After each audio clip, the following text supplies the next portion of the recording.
13 ways public schools incubate mental instability in kids. The correlation between public school environments and the deteriorating mental health of children has been intensifying for decades. By Stella Morabito, adapted for video by Arnold Yacht. Today's bureaucrat-run megaschools and the mass institutionalization of kids share the blame for school shootings.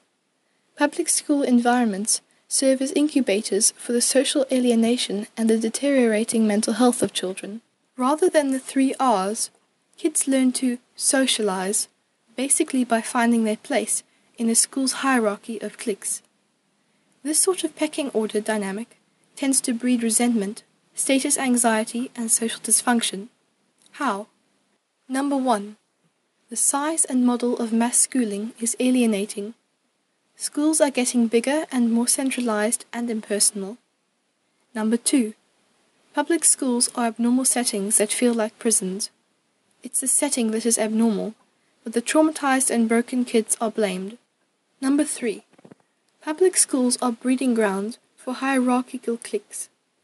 As in a wolf pack, at the top are the popular queen bees and jocks, who tend to make it their business to oversee and regulate relationships among their peers. Number 4.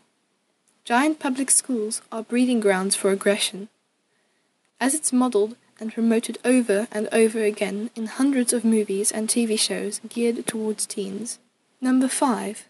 School bureaucracy tends to reinforce social pecking orders. This is the effect of an inherent divide and conquer impulse sewn into all bureaucracies. Number 6. Public schools are increasingly politicized. It especially piles on young men the label of guilty oppressor.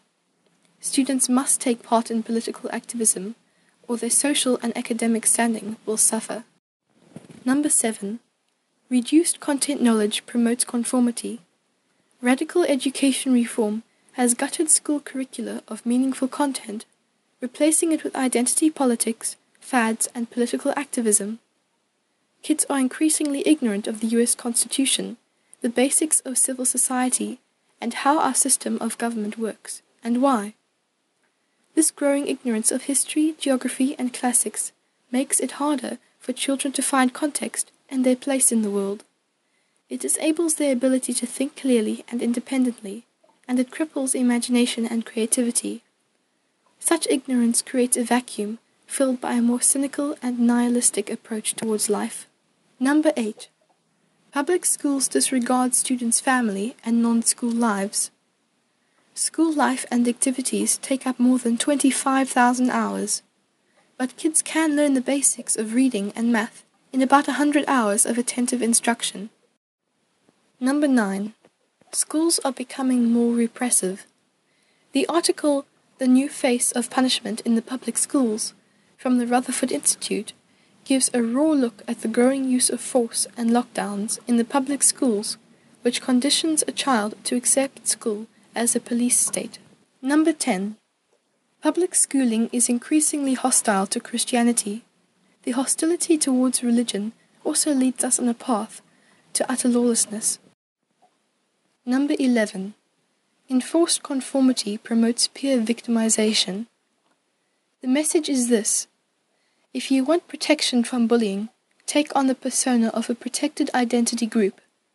It shouldn't surprise us at all that straight white males are considered fair game for dehumanization. Number 12. Public schooling stunts personality development. In mass schooling, students who try hard to fit in among peers tend to get their uniqueness beaten out of them. Personality development, on the other hand, leads to more differences in individuals. In this scenario, unique individuals who don't conform so easily end up being seen and treated as oddballs. Number 13. Kids with special needs are especially judged as different. Anything that identifies a child as out of the mainstream will stigmatize him, no matter how much tolerance a school might claim to teach. This is just a natural effect of enforcing conformity among kids. Government schools are horrid for kids with forms of autism, like Asperger's syndrome. School refusal clinics increasingly treat distressed children. School refusal seems to be exploding under the radar.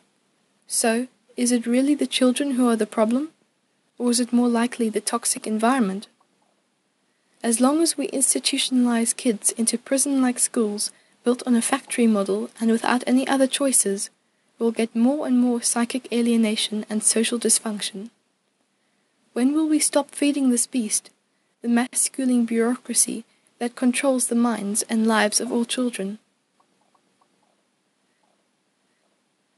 Sponsored by therobertsoncurriculum.com.